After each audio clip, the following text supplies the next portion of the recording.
Hello everyone, मैं हिमांशु खंडेलवाल। आप सभी का बीएसपी ऑनलाइन क्लासेस में स्वागत है। आज हम आपकी क्लास 8 की एक्सरसाइज 8.2 कर रहे हैं, जिसका सबसे पहले हम प्रश्न नंबर 1 देखते हैं। एक व्यक्ति के वेतन में 10% वृद्धि हुई है। यदि उसका नया वेतन 1,54,000 रुपए है, यानी 10% बढ़ चुका है वेतन, ठीक है, तो उसका पुराना वेतन हमें मूल वेतन याद करना है। तो आप देखिए, जो वेतन बढ़ा है वो क्या हुआ है, 10% बढ़ा है, और 10% किसमें बढ़ा है, पुराने वेतन में। तो हमारे पास पुराना वेतन नहीं है, तो हम उस वैल्यू को क्या मानेंगे, एक्स मानेंगे, ठीक है। तो आप क्या लिखोगे, सबसे पहले हमें क्या क्या दिया हुआ है वो लिखिए आप। आपको दिया हुआ है यहाँ पे वेतन में वृद्धि। वेतन में वृद्धि कितनी है आपके, है यहाँ पे वेतन में वृद्धि 10% आपके, ठीक है। और उसका नया वेतन आपको दिया हुआ है कि नया वेतन आपको कितना है, 1,54,000 रुपए।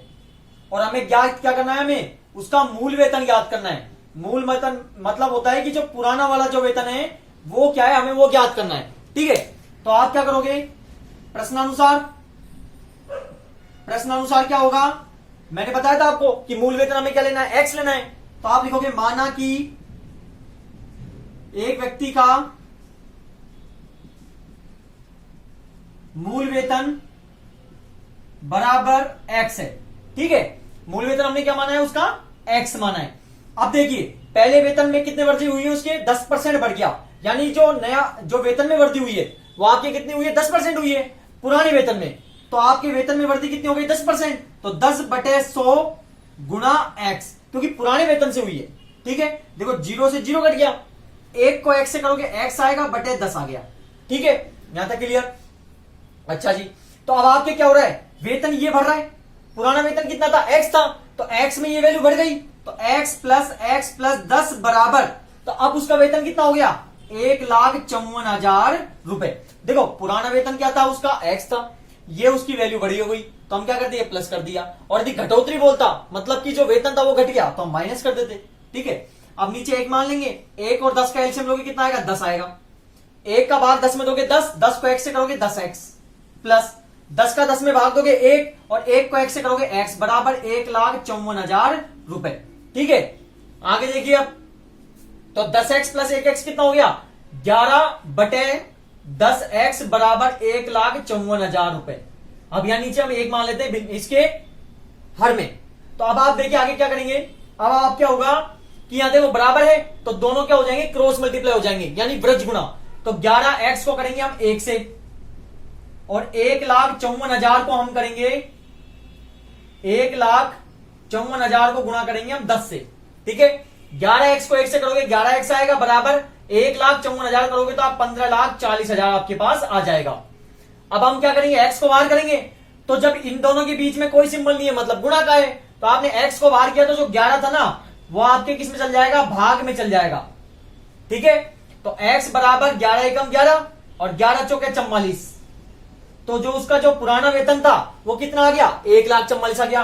तो एक्स हमने क्या माना था, उसका मूल वेतन माना था। अतः व्यक्ति का मूल वेतन बराबर कितना हो गया, उसका 1,44,000 रुपए। और यही हमें क्या ज्ञात करना था, 1,40,000, यह हमको ज्ञात करना था, और यह आपका आंसर हो गया, ठीक है।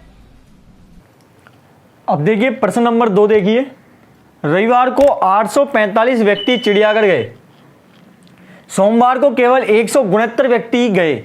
चिड़ियाघर की सैर करने वाले व्यक्तियों की संख्या में सोमवार को कितने प्रतिशत कमी हुई।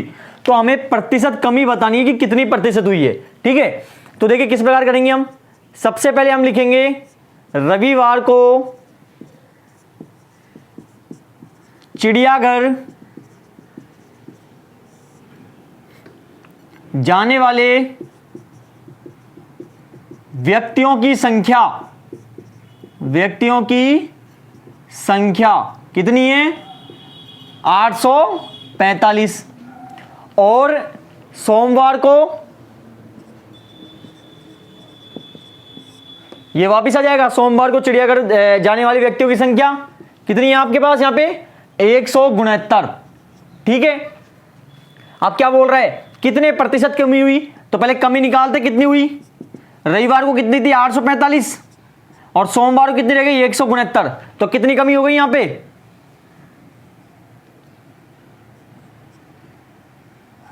676, ठीक है। तो इतने लोगों की कमी हो गई। हमें क्या करना है, कमी को प्रतिशत में ज्ञात करना है। तो कमी को प्रतिशत में निकालने के लिए कैसे करेंगे हम, सबसे पहले देखो कमी कितनी हुई है, कमी प्रतिशत निकालना है हमें कि कितने प्रतिशत कमी हुई है, कमी प्रतिशत। तो हम इसको किस प्रकार निकालेंगे, तो देखो कमी कितने लोगों की हुई है, 676, कितने लोगों पर, शुरू में कितने लोग थे, 845, तो 845 गुणा 100, ठीक है। यहां तक कोई दिक्कत। अब क्या करोगे आप, ऊपर वाली संख्या के ऊपर से इसको 676 को 100 से गुणा करो, तो आपके पास आ गया 67,600 बटे 845, ठीक है। अब 845 का हम इसमें, जब आप 845 का 67,600 में भाग दोगे तो आपके पास आएगा 80%, भाग देके देख लेना, ठीक है। तो हमें क्या बतानी थी, कितने प्रतिशत कमी हुई, तो कितनी हुई है, 80% कमी हुई है, ठीक है। प्रश्न नंबर 3 देखिए आप, एक दुकानदार 2400 रुपए में 80 वस्तुएं खरीदता है और उन्हें 16% लाभ पर बेच देता है। एक वस्तु का विक्रय मूल्य ज्ञात करना है, वस्तु का, एक वस्तु का ध्यान रखना, यहां 80 वस्तुएं, तो आप किस प्रकार सोल्व करोगे, दुकानदार द्वारा 2400 रुपए में खरीदी गई वस्तुएं कितनी खरीद रहा है, वो 80 वस्तु खरीद रहा है, ठीक है, और उन्हें 16% लाभ पर बेच रहा है। इस पे लाभ प्रतिशत कितना हो रहा है, उसको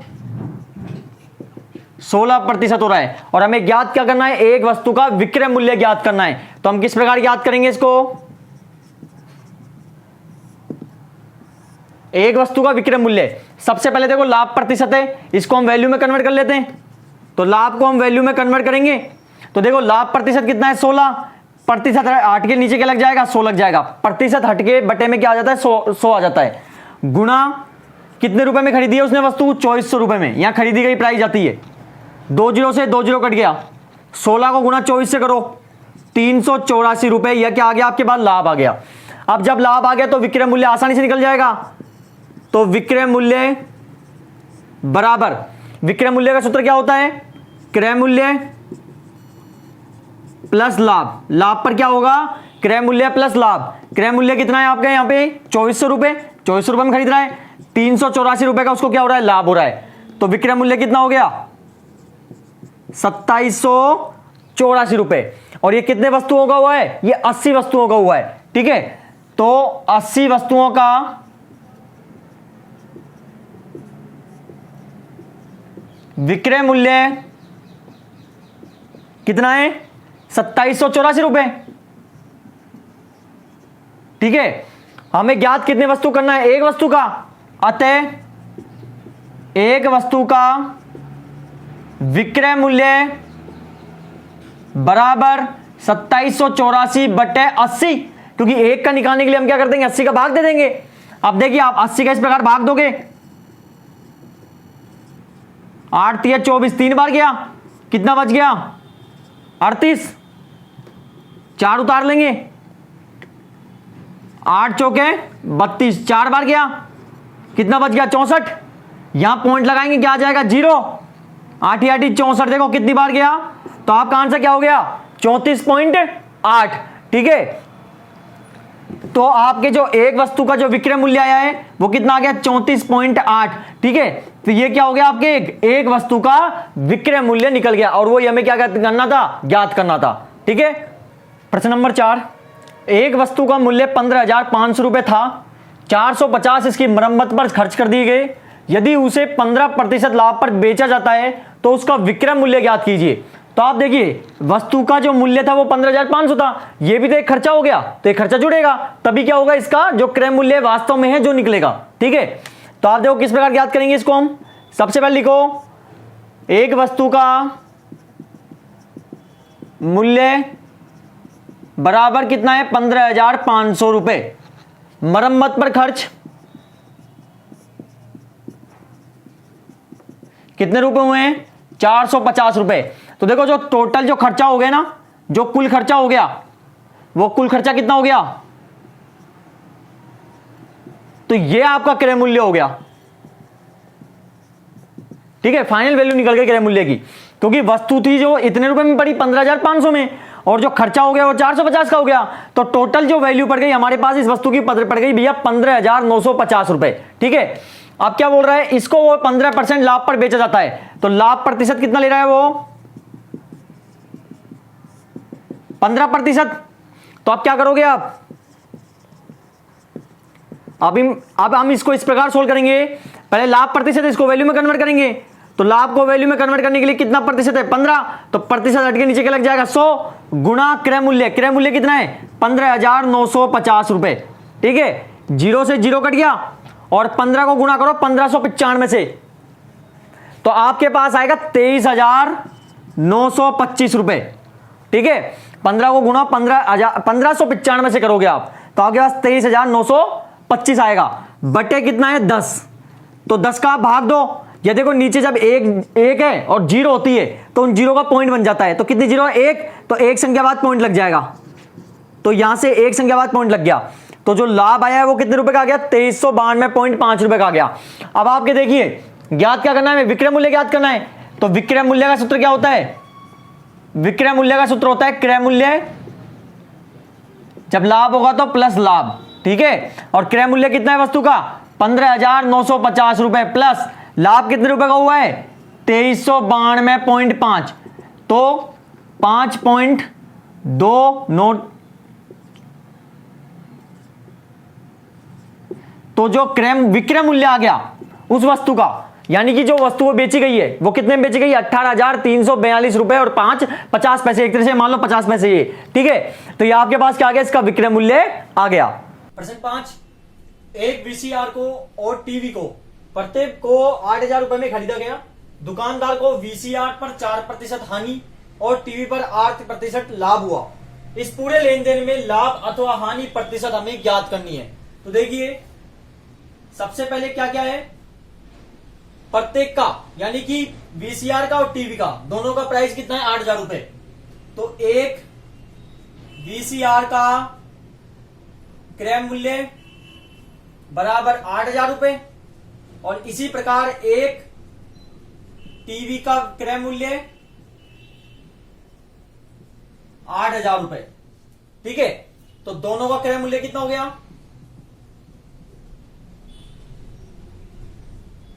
8,000 रुपए प्लस 8,000 रुपए, कितना हो गया टोटल 16,000 रुपए। ठीक है, तो दोनों का क्रय मूल्य हमारे पास आ गया। दुकानदार को वीसीआर पर 4% हानि होती है, तो हम सबसे पहले वीसीआर का ज्ञात करते हैं। ठीक है, इस पे हानि हो रही है कितने प्रतिशत 4%। अब देखिए हानि को हम वैल्यू में कन्वर्ट कर सकते हैं, तो हानि को वैल्यू में कन्वर्ट करने के लिए तो 4% हट के नीचे क्या आ जाएगा 100 गुणा क्रय मूल्य। क्रय मूल्य कितना है वीसीआर का 8,000 रुपए, 2 जीरो से 2 जीरो कट गया, तो 8 चौके 32, 320 रुपए का क्या हो गया उसको हानि हो गई। ठीक है, हानि हो गई। अब हम इसका क्या कर सकते हैं, विक्रय मूल्य ज्ञात कर सकते नहीं कर सकते, तो विक्रय मूल्य हम निकाल सकते हैं कितने रुपए में बेची इसको, तो विक्रय मूल्य बराबर क्रय मूल्य, जब लाभ होता है तो प्लस हो जाता है, लाभ होता है तो, और जब हानि हो रही है तो माइनस।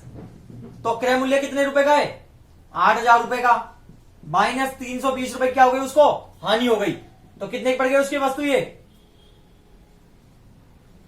7,600 रुपए, 7,680 रुपए क्या हो गई उसको विक्रय मूल्य हो गया उसका, उस वस्तु का, किसका वीसीआर का। इसी प्रकार हम ज्ञात करते हैं आगे टीवी पर। अब टीवी पर देखिए क्या है लाभ है, और लाभ कितना है 8% है, लाभ कितना है 8%, तो प्रतिशत हट के नीचे क्या लग जाएगा बटे में 100 आ जाएगा, गुणा क्रय मूल्य कितना है टीवी का भी 8,000 रुपए, 2 जीरो से 2 जीरो कट गया, 80 को गुणा 8 से करो कितना आएगा 640 रुपए, तो ये क्या हो गया लाभ हो गया। अब हमें क्या ज्ञात करना है, इसका विक्रय मूल्य ज्ञात करना है, तो विक्रय मूल्य बराबर, तो विक्रय मूल्य का सूत्र क्या होता है इसका क्रय मूल्य। अब यहां देखो यहां तो हानि थी इसलिए हमने माइनस कर दिया था, यहां पर लाभ हो रहा है आपको, तो क्रय मूल्य प्लस लाभ, तो क्रय मूल्य कितने रुपए का इसका 8,000 रुपए का, लाभ कितने का हुआ है 640 रुपए का, तो कितने रुपए की पड़ गई ये वस्तु 8,640 रुपए का क्या हो गया इसका विक्रय मूल्य हो गया, मतलब बेचने का हो गया।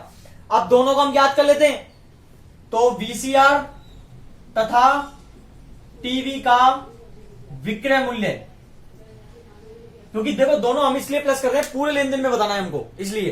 ठीक है, तो वीसीआर पे कितना है 8,640 रुपए और टीवी पे और वीसीआर कितने का विक्रय मूल्य था?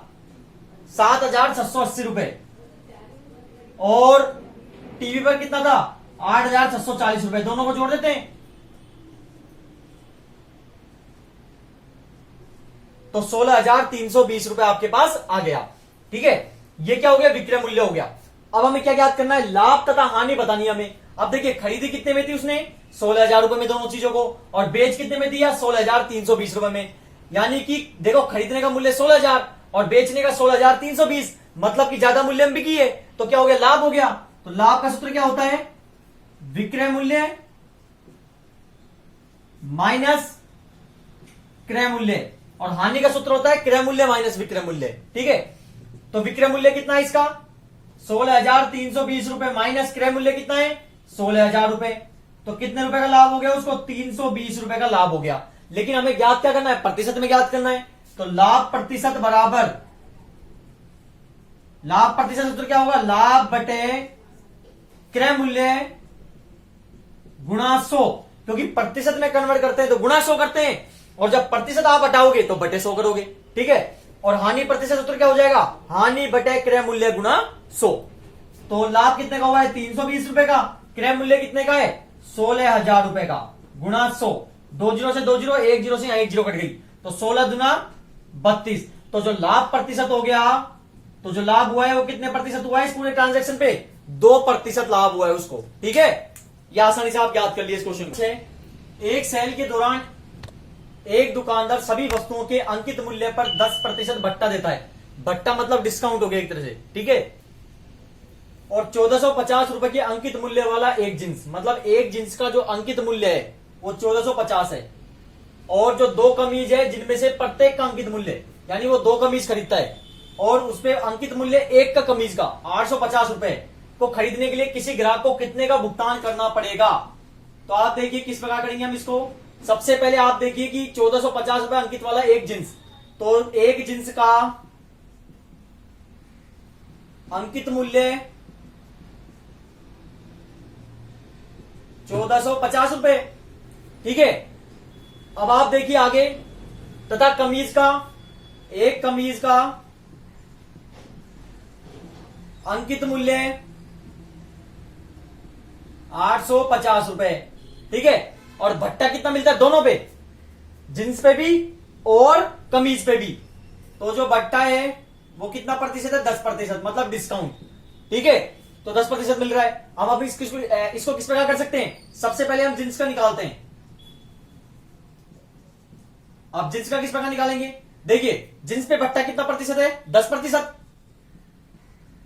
भट्टा कितना है? 10%। प्रतिशत हट के नीचे क्या लग जाएगा? बटे में 100 गुना, यहां पे क्या आएगा? अंकित मूल्य, या फिर आप क्रय मूल्य बोल सकते हो। तो देखो, ये मेन वैल्यू है, ये तो 1450, 1 जीरो से 1 जीरो, 1 जीरो से 1 जीरो कट गया, तो 145 का क्या हो गया? भट्टा हो गया। अब देखिए, भट्टा हुआ है तो एक तरह से दुकानदार क्या हुआ है, इसको एक तरह से हानि हुई है उसके, ये मान लेते हैं हम। ठीक है, तो आप क्या हो गया? तो जो जींस का जो क्रय मूल्य हो गया, ठीक है, सॉरी विक्रय मूल्य, तो जींस का जो विक्रय मूल्य हो गया, जींस का विक्रय मूल्य वो क्या हो जाएगा? क्रय मूल्य यानी अंकित मूल्य लिख सकते हो आप, क्रय मूल्य की जगह अंकित मूल्य में से आप भट्टे को क्या कर दोगे? लेस कर दोगे। ठीक है, तो अंकित मूल्य कितना है? 1450 रुपए। भट्टा कितने रुपए का? 145 रुपए का। तो आप इसको माइनस करो, कितने का आएगा? 1305 रुपए का क्या हो गया? इस जींस का विक्रय मूल्य हो गया। इसी प्रकार हम अब जींस निकालिए, अब हम निकालते हैं किसका? कमीज का। तो कमीज पे तो जो भट्टा है वो कितने प्रतिशत का है? 10% हटके, तो प्रतिशत हटके नीचे क्या लग जाएगा? 100 गुना अंकित मूल्य कितने का है इसका? 850 रुपए। तो कितने रुपए का हो गया? 50 रुपए का क्या हो गया? इसमें भट्टा हो गया। ठीक है, अब आगे, तो कमीज का विक्रय मूल्य बराबर अंकित मूल्य माइनस भट्टा। तो अंकित मूल्य कितने रुपए का है इसका? 850 रुपए का। तो 850 माइनस 85 रुपए, तो 850 में से आप जब 85 लेस करोगे कितना आएगा? 765 रुपए आपके पास यहां पे क्या हो जाएगा? कमीज का विक्रय मूल्य आ गया। ठीक है, अब ग्राहक क्या कर रहा है? इसको खरीदने के लिए कितने का भुगतान करना पड़ेगा? अब देखिए, तो एक जिंस का विक्रय मूल्य तो कितना है आपके पास 1305 रुपए, और कमीज कितनी खरीद रहा है वो 2 कमीज खरीद रहा है, तो 2 कमीज का विक्रय मूल्य बराबर, अब देखिए एक कमीज का विक्रय मूल्य कितना है 765, तो 2 कमीज का कितना हो गया 1530 रुपए। ठीक है, तो दोनों चीजें खरीद रहा है वो, तो कुल भुगतान कितना करेगा, कुल भुगतान बराबर जींस पे तो करेगा 1305 रुपए और कमीज पे कितना करेगा 1530 रुपए, तो कुल भुगतान कितना हो गया उसका 2835 रुपए। और यही हमें क्या करना था, ज्ञात करना था। ठीक है, आप इस प्रश्न 7 को अच्छे समझिएगा। एक दूध वाले ने अपनी 2 भैंसों को 20,000 रुपए प्रति भैंस की दर से बेचा। एक भैंस पर उसे 5% लाभ तथा दूसरी पर उसे 10% हानि हुई। इस सौदे में उसका लाभ अथवा हानि ज्ञात करना है। देखिए बेचना है मतलब 20,000 रुपए उसको बेच रहा है, ठीक है, और 5% लाभ है और 10% हानि है। देखो लाभ और जो हानि होती है ना प्रतिशत में, वो आपके हमेशा क्रय मूल्य पर ही कैलकुलेट होगी। तो आपके यहाँ पे क्रय मूल्य नहीं है तो हम उसको क्या मानेंगे, एक्स मानेंगे। ठीक है, तो आप क्या लिखोगे, सबसे पहले क्या क्या दिया हुआ है आपको, पहली भैंस का विक्रय मूल्य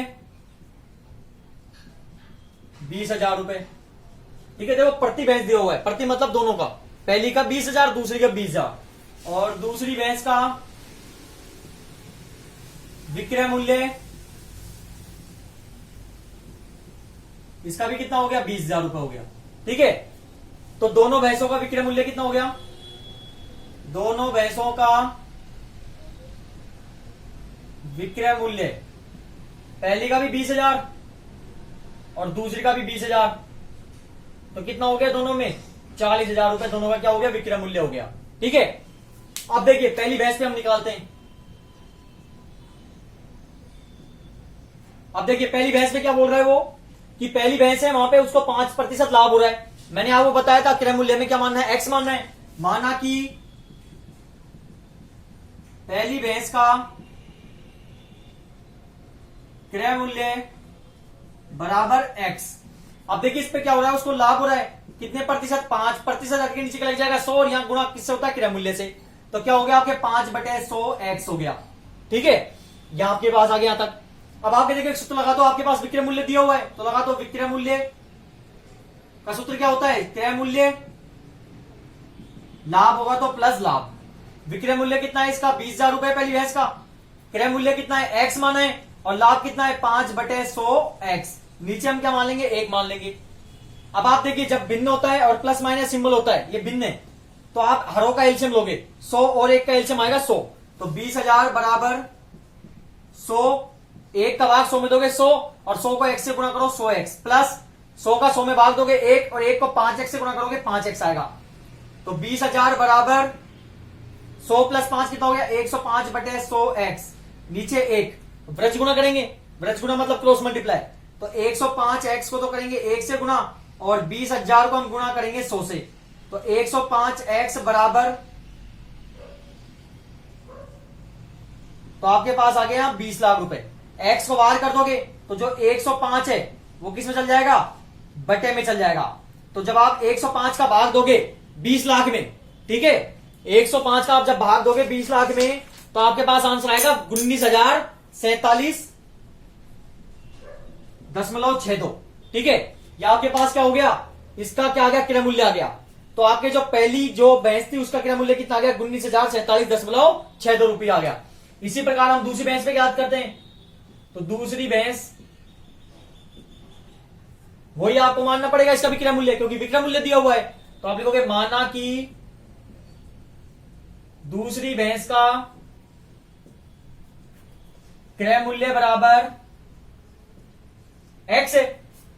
तो आप देखिए इस पे क्या हो रहा है, हानि हो रही है, तो हानि कितने प्रतिशत है, 10%, तो प्रतिशत हट के नीचे लग जाएगा 100 गुणा क्रय मूल्य। क्रय मूल्य कितना है एक्स, तो x 0 से 0 कट गया, तो 1 को गुणा x से करोगे x बटे क्या हो गया आपके पास 10 हो गया। वही आपको इसको विक्रय मूल्य दिया हुआ है, तो आप लिखोगे विक्रय मूल्य बराबर क्रय मूल्य, लाभ होता है तो प्लस लाभ हो जाता है, और हानि है तो क्या हो जाएगा माइनस हानि। तो क्रय मूल्य विक्रय मूल्य कितना है 20,000 रुपए। क्रय मूल्य क्या माना है x माइनस हानि कितनी है x बटे 10, या नीचे एक मान लेते हैं वही एलसीएम। तो 20,000 बराबर 1 और 10 का एलसीएम 10, 1 का भाग 10 में दोगे 10, 10 को x से गुणा करोगे 10x माइनस 10 का 10 में भाग दोगे 1 और 1 को x से गुणा करोगे x आएगा। तो 20,000 बराबर 10x में से एक x गया तो 9x बटे 10, या नीचे एक मान लेते हैं वही आपके वृक्ष गुणा क्रॉस मल्टीप्लाई। तो 9x को गुणा करेंगे 1 से और 20,000 को गुणा करेंगे हम 10 से। तो 9x को 1 से करोगे 9x बराबर यहां पे आपके पास आ गया 2 लाख रुपए। ठीक है, x को बाहर कर दोगे तो जो 9 है वो किस में चल जाएगा बटे में चल जाएगा, और जब आप 9 का भाग दोगे इसमें तो आपके पास आंसर आएगा 22,222.22। या आपके पास क्या आ गया दूसरी भैंस का विक्रय मूल्य आ गया। ठीक है, सॉरी क्रय मूल्य आ गया। ठीक है, अब हमें क्या बोल सकते हैं हम दोनों भैंसों का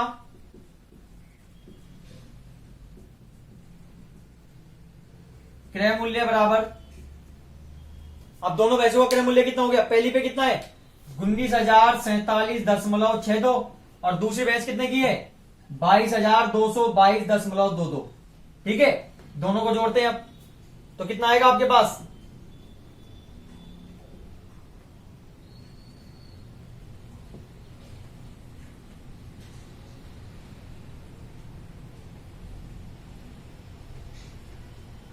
31,269.84। ये क्या आ गया दोनों भैंसों का विक्रय सॉरी क्रय मूल्य आ गया। अब आप देखिए दोनों भैंसों को बेचा कितने में 40,000 में और खरीदा कितने में था वो 41,269.84 में। मतलब खरीद रहा 40,000 में और बेच 40,000 में रहा है और खरीद 41,000 में रहा है, तो उसको क्या हो गई हानि हो गई, क्योंकि देखो घाटे में गया एक तरह से, वो खरीद तो 40,000 में रहा है और बेच उसको सॉरी बेच कितने में रहा है 40,000 में, और जबकि खरीद कितने में रहा है उसको 41,272 रुपए में। क्रय मतलब होता है खरीदना। तो आप देखिए क्या हो गया, क्रय मूल्य ज्यादा है और विक्रय मूल्य क्या है कम है, तो क्या हो गया यहाँ पे हानि हो गई। तो हानि का सूत्र क्या होता है, हानि का सूत्र होता है क्रय मूल्य माइनस विक्रय मूल्य। ठीक है, अब देखिए क्रय मूल्य कितना है 41,269.84 माइनस विक्रय मूल्य कितना है 40,000 रुपए। तो माइनस करोगे तो आप कितना आएगा 1,269.84। ये क्या हो गई उसको हानि हो गई। ठीक है, प्रश्न 8, एक टेलीविजन का मूल्य 13,000 रुपए है, इस पर 8% दर से बिक्री कर वसूला जाता है। यदि विनोद इस टेलीविजन को खरीदता है तो उसे कितने द्वारा कितना भुगतान करना पड़ेगा। तो आप देखिए किस प्रकार करेंगे इस क्वेश्चन को। सबसे पहले हम तो टेलीविजन का मूल्य कितना है, टेलीविजन का मूल्य 13,000 रुपए। ठीक है, इस पे कर कितना लगता है 12%। आप देखिए कर की राशि निकाल सकते हैं हम, 12% है, प्रतिशत हट के नीचे लग जाएगा 100 गुना, यहां पे हमेशा देखो अंकित मूल्य या विक्रय मूल्य आता था और यहाँ पे मूल्य दिया हुआ है कितना 13,000 रुपए। तो 2 जीरो से 2 जीरो कट गया, 1300 को 130 को 12 से गुणा करते हैं तो 1560 रुपए क्या हो गया, इस पे कर लग गया। अब कर लग गया तो मूल्य क्या होगा बढ़ेगा। तो आपको क्या करना है उसके द्वारा भुगतान की जाने वाली राशि ज्ञात करनी है, तो उसको जरा भुगतान करेगा तो भुगतान राशि किस प्रकार करेगा वो, एक तो देखो उसका मूल्य है जो वो तो देगा ही, वो टेलीविजन का जो मूल्य है वो तो देगा ही और इसमें जो कर लगा है वो भी देगा। तो मूल्य कितने का है 13,000 रुपए का और कर कितने का लगा है 1560 रुपए का, दोनों चीजें देगा वो। तो कितने रुपए का हो गया, तो जो टोटल जो राशि पड़ गई उसके द्वारा जो भुगतान की जाने वाली राशि है वो कितनी होगी 14,560 रुपए होगी। ठीक है, प्रश्न 9, अरुण एक जोड़ी स्केट्स जूते एक तरह से किसी सेल से खरीद कर लाया जिस पर दिए गए भट्टे की दर जो थी वो 20% थी। यदि उसके द्वारा भुगतान की गई राशि 1,600 रुपए है तो उसका अंकित मूल्य ज्ञात करना है। देखो पूरा भुगतान कर दिया है, अंकित मूल्य नहीं है, आपको पता चल गया वो अंकित मूल्य हम क्या मानेंगे एक्स मानेंगे। तो आप क्या लिखोगे, क्या क्या चीज दी हुई पहले तो लिखो आप, भट्टा कितना है इस पे, तो भट्टे की जो दर है वो 20% है। ठीक है, और भुगतान की गई राशि कितनी है, भुगतान की गई राशि बराबर है 1,600 रुपए। अब आपको अंकित मूल्य क्या मानना पड़ेगा, एक्स मानना पड़ेगा, क्योंकि अंकित मूल्य और क्रय मूल्य हमेशा आपको एक्स ही लेके चलना है। माना कि अंकित मूल्य बराबर क्या है, एक्स है। ठीक है, अब देखिए बट्टे की दर कितनी है, बट्टा हम वैल्यू में कन्वर्ट कर लेते हैं इसको, तो 20% है, प्रतिशत हट के नीचे लग जाएगा 100 गुणा एक्स, 0 से 0 कट गया, तो 2 को गुणा एक्स से करोगे क्या आएगा, 2x बटे 10। अब देखिए बट्टा मिल रहा है, किस में मिल रहा है, अंकित मूल्य पर, तो अंकित मूल्य कितना है, x माइनस 2x बटे 10, बट्टे को माइनस कर देंगे अंकित मूल्य में से, बराबर कितने रुपए में खरीद के लाया वो, 1600 रुपए में। वही सूत्र था कि विक्रय मूल्य बराबर क्रय मूल्य माइनस हानि, वहां पे हानि होती थी, यहां बट्टा है बस। ठीक है, तो यहां नीचे एक मान लेंगे, दोनों का एलसीएम 10, 10x माइनस 2x बराबर 1600 रुपए, नीचे एक मान लेते हैं 20 के, अभी जरूरत नहीं है। 10x में से 2x गया तो कितना बच गया, 8x बटे 10 बराबर 1600। अब नीचे एक मान लो आप, यानी आप क्या करेंगे, ब्रज गुणा, तो 8x को तो गुणा करेंगे हम 1 से, और 1600 को गुणा करेंगे हम 10 से, तो 8x बराबर 16,000 रुपए। ठीक है, x को बाहर कर दोगे तो 16,000 बटे में क्या हो जाएगा, 8 हो जाएगा, तो जो x की वैल्यू आ गई वो कितने रुपए आ गई, 2,000 रुपए। हमें ज्ञात क्या करनी थी, उसका अंकित मूल्य, और अंकित मूल्य क्या है, x है, और x की वैल्यू क्या है, 2,000 रुपए। अतः एक जोड़ी स्केट्स का अंकित मूल्य 2,000 रुपए, यह आपके पास आंसर आ गया। प्रश्न 10, मैंने एक हेयर ड्रायर 8% वैट सहित 5400 रुपए में खरीदा, मतलब वैट लग चुका है, 5400 रुपए में मैंने खरीद लाया। वैट को जोड़ने से पहले उसका मूल्य ज्ञात कीजिए। देखो वैट को जोड़ने से पहले, तो पहले हमको क्या करना है, उसका अंकित मूल्य ज्ञात करना है, और अंकित मूल्य क्या होता है आपको पता है, एक्स मानेंगे हम यहाँ पे, जब है ही नहीं तो आप क्या लिखोगे, तो जो हेयर ड्रायर पर जो वैट है, तो जो वैट की दर है वो कितनी है, 10% है, 8%। ठीक है, और 5400 रुपए में खरीदा, तो भुगतान की गई राशि कितनी है,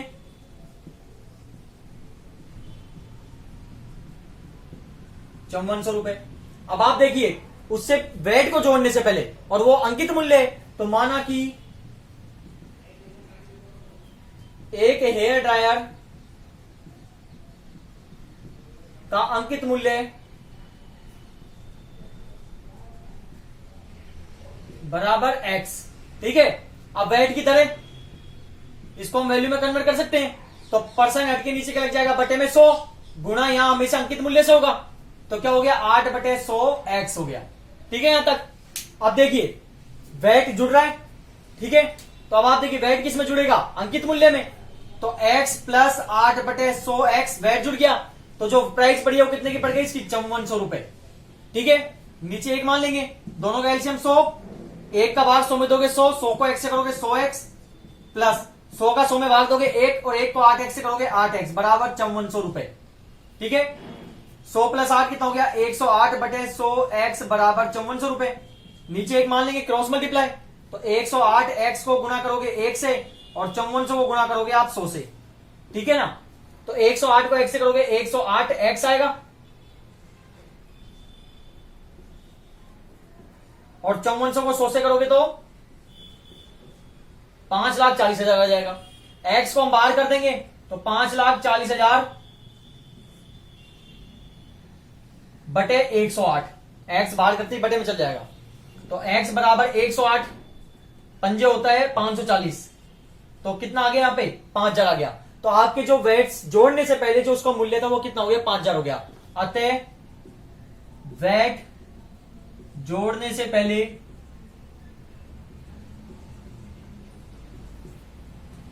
एक हेयर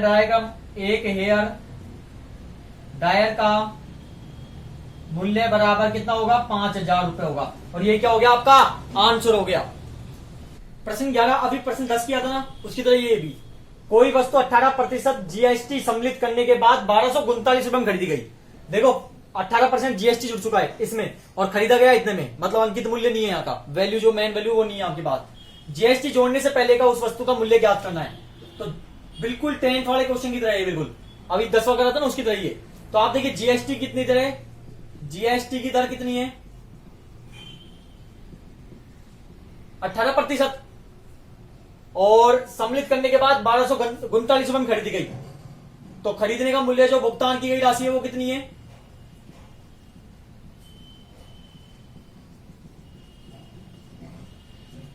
1239 रुपए। ठीक है, जीएसटी को जोड़ने से पहले उस वस्तु का मूल्य ज्ञात करना है। तो माना कि किसी वस्तु का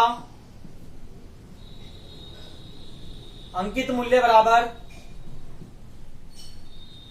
एक्स है। अब देखो जीएसटी को हम वैल्यू में कन्वर्ट कर लेते हैं, तो परसेंट हट के नीचे कट जाएगा, बटे में 100 गुणा क्रय मूल्य, तो कितना हो गया 18 बटे 100 एक्स हो गया। अब देखिए जीएसटी है, क्रय मूल्य पे बढ़ रही है, तो एक्स प्लस 18 बटे 100 एक्स बराबर, तो वस्तु कितने पड़ गई हो जीएसटी जुड़ने के बाद 1239 रुपए में। नीचे एक, दोनों का एलसीएम 100, एक का भाग 100 में 100, 100 का एक्स से करोगे 100 एक्स, प्लस 100 का 100 में भाग दोगे एक, और एक को 18 एक्स से करोगे 18 एक्स बराबर 1239 रुपए।